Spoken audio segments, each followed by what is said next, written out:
हाय दोस्तों, किरण देवी टीचिंग में आप सभी का स्वागत है। आज हम पढ़ेंगे मानव पर्यावरण एवं अन्योन्य क्रिया उष्णकटिबंधीय एवं उपोष्ण प्रदेश, जो कि इनके बारे में पढ़ेंगे।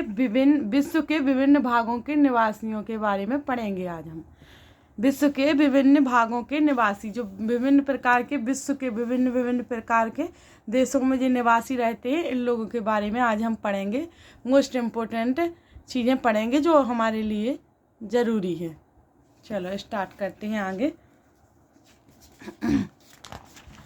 दोस्तों, पिछली वीडियो डिस्क्रिप्शन लिंक डाल दिए, डिस्क्रिप्शन में लिंक डाल दिए पिछली वीडियो की, तो आप वहां जाकर देख सकते हो, लाइक सब्सक्राइब कर सकते हो, जिससे आगे की वीडियो आपको मिल सके डेली वाइज।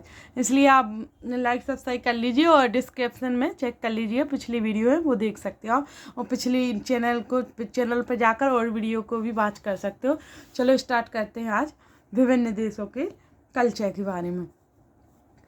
यहाँ से अमेजन बेसन में जीवन। अमेजन बेसन में जीवन कैसा है? अमेजन बेसन में लोग जीवन कैसा व्यतीत करते हैं? चलो इफेक्ट पढ़ लेते हैं। मुस्ट जब स्पेन के अन्वेषकों ने इस नदी की खोज की, तब सिर पर सुरक्षा कवच, हेड गियर एवं घास के स्कर्ट पहने हुए स्थानीय आदिवासियों ने उन पर आक्रमण किया। इन आक्रमणकारियों ने उन्हें प्राचीन रोमन साम्राज्य के अमेजोस नामक महिला योद्धाओं के आक्रामक समूह की याद दिला दी। इस प्रकार यहाँ का नाम अमेजन पड़ा। जो अमेजन है ना, वहाँ युद्ध हुआ था पहले, इस प्रकार से वहाँ लोगों में युद्ध हुआ था। वहाँ अमेजोस नामक महिला होगी, वो योद्धाओं के आक्रामक समूह की याद दिला दी। इस प्रकार से वहाँ का अमेजन नाम पड़ा। यहाँ से स्टार्ट करते हैं। अमेजन बेसन के विषय में जानने से पहले हम मानचित्र देखें। जैसे कि अमेजन का ये रहा मानचित्र, इसको अभी बताते हैं ये थ्योरी पढ़ने के बाद हम। चलो देखिए, उष्णकटिबंधीय प्रदेश एक कर्क रेखा और मकर रेखा के मध्य स्थित है। उष्णकटिबंधीय प्रदेश कर्क रेखा और मकर रेखा के मध्य स्थित है। ये मैंने मैप के द्वारा आपको बता दिया पहले कि उष्णकटिबंधीय प्रदेश होता ना, वो कर्क रेखा एवं मकर रेखा के बीच में पाया जाता है, भूमध्य रेखा के पास। इसलिए उसको मैं पहले बता चुकी हूँ। जिन्होंने पहले की वीडियो देखी है वो समझ सकते हैं कि क्यों है और क्या है।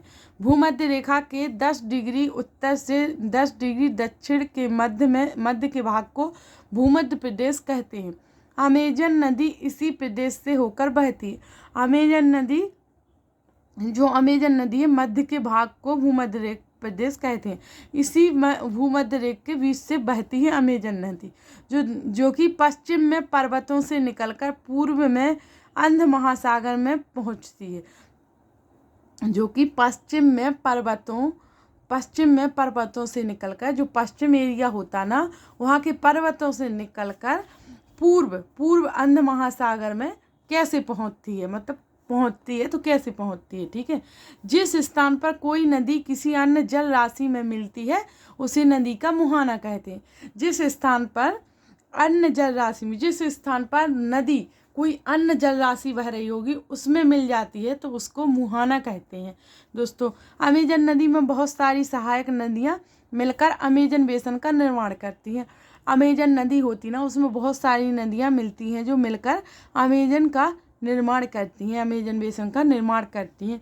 यह नदी बेसिन ब्राज़ील के भागों, पेरू के कुछ भागों, बोलिविया, इक्वाडोर, कोलंबिया तथा वेनेजुएला के छोटे भाग से अपवाहित होती है। क्या आप इस बेसन नदी में स्थित उन देशों के नाम बता सकते हैं? इस प्रकार से आपसे पूछा है वो।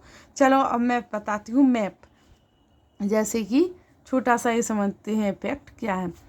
वह उसका बेसन अथवा, चलो यहाँ, जिस क्षेत्र के पानी को बहाकर ले जाती है वह उसका क्षेत्र बेसन अथवा जलग्रहण क्षेत्र कहा जाता है। अमेजन बेसन विश्व का सबसे बड़ा नदी बेसन है। सबसे बड़ा नदी बेसन कौन सा है? अमेजन बेसन। देखो यहाँ पश्चिम, यहाँ लिखा था, यहाँ बताया था ना मैंने क्वेश्चन में, पश्चिम से होकर बहती है। पश्चिम के पर्वतों से निकलकर बहकर वो पूर्व में अंध महासागर में पहुंच जाती है। पश्चिम के पर्वतों से निकलकर पूर्व में अंध महासागर में पहुंच जाती है। ये रही अमेजन बेसिन, जो कई नदियों से मिलकर बनती है, कई नदियों से मिलकर बनती है। ये बहुत प्रकार, अगल बगल बहुत सारी नदियाँ होती हैं, उनसे मिलकर बनती है, जो कि पूर्व के अंध महासागर में पहुंच जाती है। इस प्रकार से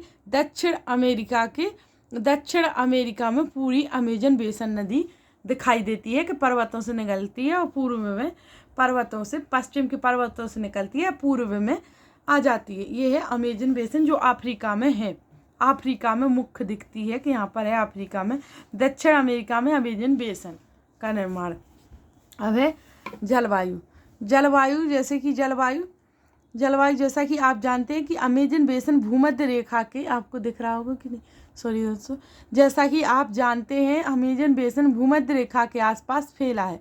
जैसे कि अमेजन बेसिन है ना, ये भूमध्य रेखा के आसपास फैला है। मैंने आपको बताया था कि ऐसे बताया था, ये रहा ग्लोब, बीच में होता है भूमध्य रेखा 0 डिग्री पर, ऊपर होता है कर्क रेखा 23.5 डिग्री पर, नीचे होती है मकर रेखा 23.5 डिग्री पर।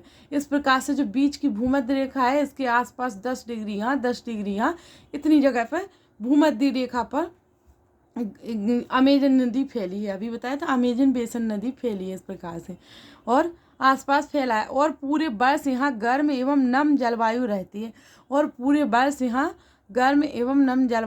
यहाँ का मौसम दिन एवं रात दोनों ही समय लगभग समान रूप से गर्म एवं आर्द्र होता रहता है। दिन इस प्रकार से वही बताया गया है, तथा पूरा डिटेल्स में पढ़ाते दोस्तों, अभी मोस्ट पढ़ाऊंगी, अभी ये पढ़ा देती हूँ डिटेल्स में। तथा शरीर में चिपचिपाहट महसूस होती है। इस प्रदेश में लगभग प्रतिदिन वर्षा होती है, और वह भी बिना किसी पूर्व चेतावनी के। दिन का तापमान उच्च एवं आर्द्रता अति उच्च होती है। रात के समय तापमान कम हो जाता है, लेकिन आर्द्रता वैसी ही बनी रहती है। यहाँ का जो तापमान होता है वो भी और आर्द्रता दोनों पाई जाती है, इसलिए शरीर में थोड़ी चिपचिपाहट महसूस होती है। यहाँ की जलवायु में, जो भूमध्य रेखा के आसपास अमेजन बेसिन की जलवायु होती है, उसमें वर्षा वन के बारे में पढ़ते हैं। वन इतने संघन होते हैं कि पत्तियों तथा शाखाओं से छत सी बन जाती है। वन, अमेजन बेसिन के वन इस प्रकार होते हैं, ये रहे दोस्तों अमेजन वन, इस प्रकार से होते हैं कि पत्तियों एवं शाखाओं से छत सी बन जाती है। लिखा ना, यहाँ देखो, ये पत्तियां हैं एवं शाखाएं गई हैं, ये पत्तियां बिछी हुई हैं, ये शाखाएं, इस प्रकार से छत सी बन जाती है। नीचे घोंसला होगा, घर टाइप का होगा, तो ये छत सी बन जाती है अमेजन बेसिन के वनों में, वर्षा वन में, जहाँ से वर्षा होती है उन वनों में। ठीक है, फिर है वर्षा वन में प्राणी जात की प्रचुरता होती है। वर्षा वन होती है ना, वहाँ प्राणी जात की प्रचुरता होती है। और टूकन यहाँ पर टूकन गुंजन पक्षी, यहाँ पर ये पक्षी है जो टूकन है, इसको टूकन बोला जाता है। गुंजन पक्षी रंगीन पक्षती वाले पक्षी एवं भोजन के लिए बड़ी चोंच वाले विभिन्न प्रकार के पक्षी, जो भारत में पाए जाने वाले सामान्य पक्षियों से भिन्न होते हैं, यहाँ पाए जाते हैं। जो भारत में पक्षी पाए जाते हैं उनसे थोड़े भिन्न होते हैं यहाँ, जो कि इनमें से एक है टूकन पक्षी प्रसिद्ध है इनमें से अमेजन बेसिन में, जो कि एक टूकन पक्षी प्रसिद्ध है। वही भारत से भिन्न पक्षी पाए जाते हैं। जैसे प्राणियों में पाए जाते हैं क्या, बंदर, स्लॉथ एवं चींटी खाने वाले टैपीर भी यहाँ पाए जाती हैं। सौंप एवं सरीसृप की विभिन्न प्रजातियाँ भी इन वनों में पाई जाती हैं। मगर, सांप, अजगर तथा एनाकोंडा एवं बोआ कुछ ऐसी ही प्रजातियाँ हैं। यहाँ पर इस प्रकार की प्रजातियाँ पाई जाती हैं। एवं मुख्य रूप से टैपीर टूकन, यहाँ पर टूकन गुंजन पक्षी होता है, यहाँ पर टूकन गुंजन पक्षी, बंदर, स्लॉथ, इस प्रकार के पाए जाते हैं यहाँ पर। और एक पाया जाता है क्या, चींटी खाने वाले टैपीर, ये रहे चींटी खाने वाला टैपीर, ये रहा चींटी खाने वाला टैपीर भी यहाँ पर पाया जाता है। जैसे कि यहाँ पढ़ते हैं हम अब वर्षा वन के निवासी यहाँ के पुरुष शिकार करते हैं। वर्षा मोस्ट इम्पोर्टेंट पढ़ाऊंगी, पूरी डिटेल्स नहीं लूँगी आपके लिए, क्योंकि मोस्ट इम्पोर्टेंट ही क्वेश्चन में आना है। और स्मार्ट पढ़ाई करोगे तो आपके एग्जाम के लिए बहुत अच्छी है, क्योंकि डिटेल्स से कुछ भी पढ़ते जा रहे हैं तो वो आपके लिए अच्छी नहीं रहेगी, इसलिए स्मार्ट पढ़ाई कीजिए और मोस्ट इम्पोर्टेंट ही पढ़िए। वर्षा वन के निवासी कैसे हैं, यहाँ के पुरुष शिकार करते हैं तथा नदी में मछली पकड़ते हैं, जबकि यहाँ के पुरुष शिकार करते हैं तथा नदी में मछली पकड़ते हैं। यहाँ के पुरुष एवं महिलाएं यहाँ की क्या करती हैं, फसलों का ध्यान रखती हैं। वे मुख्यतः यहाँ की महिलाएं फसलों का ध्यान रखती हैं, मुख्यतः टेपियोका, अनानास एवं शकरकंद उगाते हैं। यहाँ की महिलाएं फसलों का ध्यान रखती हैं और यहाँ की मुख्यतः फसल क्या है, टेपियोका, अनानास एवं शकरकंद उगाती हैं। इस प्रकार से है। और फिर कर्तन एवं दहन कृषि पद्धति है। यहाँ की कर्तन एवं दहन कृषि पद्धति का प्रयोग करते हैं लोग, कर्तन एवं दहन कृषि पद्धति का प्रयोग करते हैं। इनका मुख्य आहार बेनियोग है यहाँ का, एवं जिसे कसावा भी कहते हैं। यहाँ का इनका मुख्य आहार बेनियोग है, जिसे कसावा भी कहते हैं। आगे, अमेजन बेसिन के लोगों का जीवन धीरे धीरे बदल रहा है। अमेजन बेसिन के जो लोग हैं उनका जीवन धीरे धीरे बदल भी रहा है। जैसे यहाँ भी मोस्ट इम्पोर्टेंट फैक्ट में दिया गया है, कर्तन एवं दहन की पद्धति में किसान पहले वृक्षों एवं झाड़ियों को काटकर भूमि साफ करते, फिर इनको जलाया जाता है, जिससे पोषक तत्व मिट्टी में मिल जाते हैं। इस साफ भूमि पर कुछ वर्षों तक फसल पैदा की जाती है। इस प्रकार से जैसे ये रहा यहाँ पर पहले यहाँ पर ये रहता फसल, इस फसल को यहाँ दिया गया ना, झाड़ियों को मोस्ट इम्पोर्टेंट फैक्ट में दिया गया कि झाड़ियों को पहले काट कर भूमि साफ करते, झाड़ियों को काटते थे, भूमि साफ करते, फिर इनको जलाया जाता है, फिर जाके फसल उगाते हैं। इस प्रकार से आगे सॉरी दोस्तों, गंगा ब्रह्मपुत्र बेसिन में जीवन। गंगा ब्रह्मपुत्र बेसिन में जीवन कैसे लोग व्यतीत करते, जैसे कि यहाँ पर है, गंगा तथा ब्रह्मपुत्र की सहायक नदियां मिलकर भारतीय उपमहाद्वीप में गंगा ब्रह्मपुत्र बेसिन का निर्माण करती है। गंगा तथा ब्रह्मपुत्र की सहायक नदियां मिलकर भारतीय उपमहाद्वीप में गंगा ब्रह्मपुत्र बेसिन का निर्माण करती हैं। जैसे गंगा एवं ब्रह्मपुत्र के मैदान, पर्वत एवं हिमालय के गिरिपात तथा सुंदरवन डेल्टा। इस प्रकार से मानचित्र से देखिए गंगा ब्रह्मपुत्र बेसिन इस प्रकार से यहाँ से निकलती है, हिमालय से गंगा ब्रह्मपुत्र, गंगा नदी यहाँ से निकलती है, यहाँ से गंगोत्री से गंगा नदी निकल के यहाँ से आती है, यहाँ से बांग्लादेश से निकलकर बंगाल की खाड़ी में मिल जाती है। और ब्रह्मपुत्र चीन से निकलकर ऐसे यहाँ से आती है, ब्रह्मपुत्र नदी यहाँ से बांग्लादेश से गुजरती हुई बंगाल की खाड़ी में मिल जाती है। दोनों नदियाँ बांग्लादेश में मिलती हैं, गंगा नदी एवं ब्रह्मपुत्र नदी, जो पद्मा का नाम से प्रसिद्ध है बांग्लादेश में, जो कि बंगाल की खाड़ी में विसर्जित हो जाती हैं दोनों नदियाँ, गंगा एवं ब्रह्मपुत्र नदी। आगे पढ़ते हैं हम। यहाँ उगाई जाने वाली अन्य फसलें गेहूँ, मक्का, ज्वार, चना एवं बाजरा है। गन्ना एवं जूट जैसी नगदी फसलें भी उगाई जाती हैं। कहाँ उगाई जाती हैं पता है आपको? गंगा ब्रह्मपुत्र बेसिन में। गंगा ब्रह्मपुत्र का बेसिन जीवन है ना, गंगा ब्रह्मपुत्र बेसिन के जीवन में उगाई जाती हैं। यहाँ उगाई जाने वाली हैं गेहूँ, मक्का, ज्वार, चना एवं बाजरा, गन्ना एवं जूट जैसी नगदी फसलें भी उगाई जाती हैं यहाँ पर। कहाँ? गंगा एवं ब्रह्मपुत्र के मैदानों में। फिर है उष्ण कटिबंधीय पर्णपाती पेड़ भी पाए जाते हैं। ब्रह्मपुत्र के मैदानी क्षेत्रों में घने बांस के घने झुरमुट पाए जाते हैं। डेल्टा क्षेत्र मैंग्रोव वन से घिरा है। उत्तराखंड, सिक्किम एवं अरुणाचल प्रदेश की ठंडी जलवायु एवं तीव्र ढाल वाले भागों में चीड़, देवदार एवं फर जैसे शंकुधारी पेड़ पाए जाते हैं। देखो जैसे कि यहाँ असम में चाय बागान है, क्योंकि असम से भी ब्रह्मपुत्र नदी निकलती है ना, तो वहाँ पर इस प्रकार की और धान की कृषि भी होती है वहाँ पर। और असम के यहाँ पर एक चाय की खेती भी होती है यहाँ पर। फिर यहाँ आगे एक सींग वाला गेंडा भी ब्रह्मपुत्र के मैदानों में पाया जाता है। एक सींग वाला गेंडा भी ब्रह्मपुत्र के मैदानों में पाया जाता है। डेल्टा क्षेत्र में बंगाल टाइगर, मगर एवं घड़ियाल पाए जाते हैं। डेल्टा क्षेत्र में बंगाल टाइगर, मगर एवं घड़ियाल पाए जाते हैं। दोस्तों मैं मोस्ट इम्पोर्टेंट पढ़ाती जा रही हूँ, मैं पूरा करवा दूंगी, फिर उसके क्वेश्चन आंसर भी लगवाऊंगी, इसलिए आप ध्यान से पढ़िए और आपको ध्यान हो तो लाइक सब्सक्राइब करते जाइए, क्योंकि बीच बीच में याद दिला दिया है जिससे आपको याद रहे, करते जाइए। मगर एवं घड़ियाल पाए जाते हैं। फिर है रोहू, कतला एवं हिल्सा। रोहू, कतला एवं हिल्सा मछलियों की सबसे लोकप्रिय प्रजातियां हैं।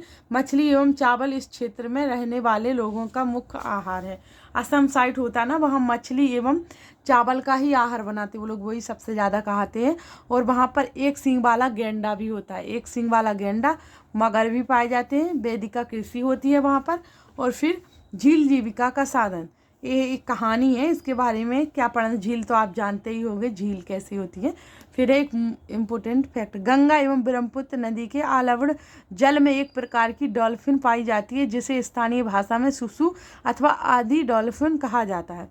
सुसु अथवा आधी डॉल्फिन कहा जाता है, जो ब्रह्मपुत्र नदी के आलवड़ जल में एक प्रकार की डॉल्फिन पाई जाती है, उसे सुसु एवं आधी डॉल्फिन कहा जाता है। आधी डॉल्फिन का चित्र इस प्रकार है, इस प्रकार की डॉल्फिन पाई जाती है ब्रह्मपुत्र नदी के आलवड़ जल में। ब्रह्मपुत्र नदी के आलवड़ जल में आधी डॉल्फिन पाई जाती है इस प्रकार से। दोस्तों फिर मोस्ट इम्पोर्टेंट, सार्वभौमिक स्वच्छता कवरेज प्राप्त करने और स्वच्छता पर ध्यान केंद्रित करने के प्रयासों में तेजी लाने के लिए भारत के प्रधानमंत्री ने 2 अक्टूबर 2014 को स्वस्थ भारत मिशन का शुभारंभ किया था। मोस्ट इम्पोर्टेंट फैक्ट है दोस्तों। फिर गंगा नदी के संरक्षण के लिए नमामि गंगे कार्यक्रम को शुरू किया गया था। गंगा नदी के संरक्षण के लिए नमामि गंगे कार्यक्रम को शुरू भी किया गया था। फिर आगे, नदी के तटीय क्षेत्रों में जलमार्ग यातायात का प्रभावशाली माध्यम है।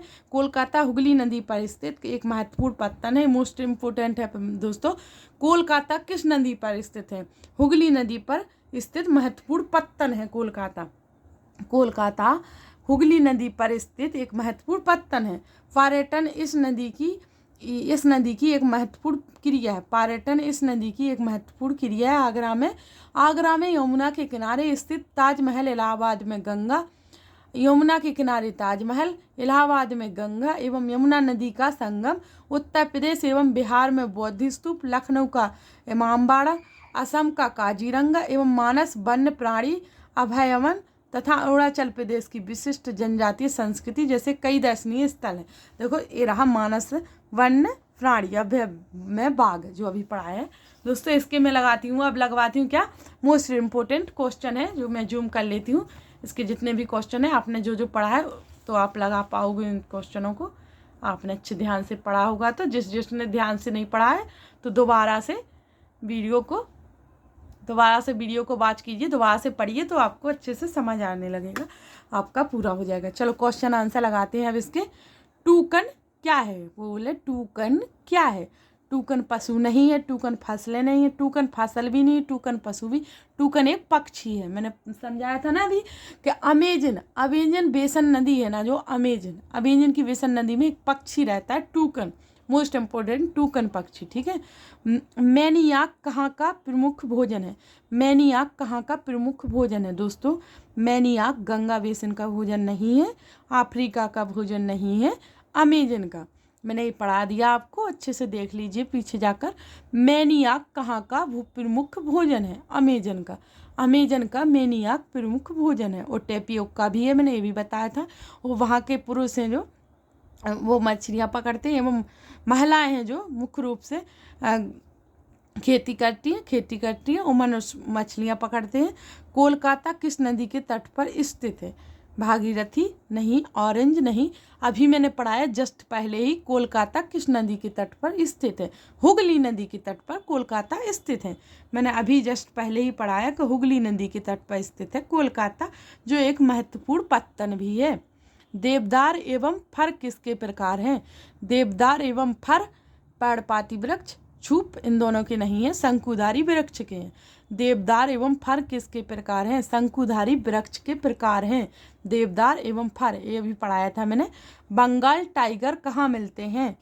पर्वतों में नहीं, अमेजन में नहीं। बंगाल टाइगर कहाँ मिलते हैं? डेल्टा क्षेत्रों में। ये मैंने अभी पहले ही पढ़ाया था कि बंगाल टाइगर कहाँ मिलते हैं, वो मिलते हैं डेल्टा क्षेत्रों में। इस प्रकार से हमारे सारे क्वेश्चन आंसर भी हो गए हैं।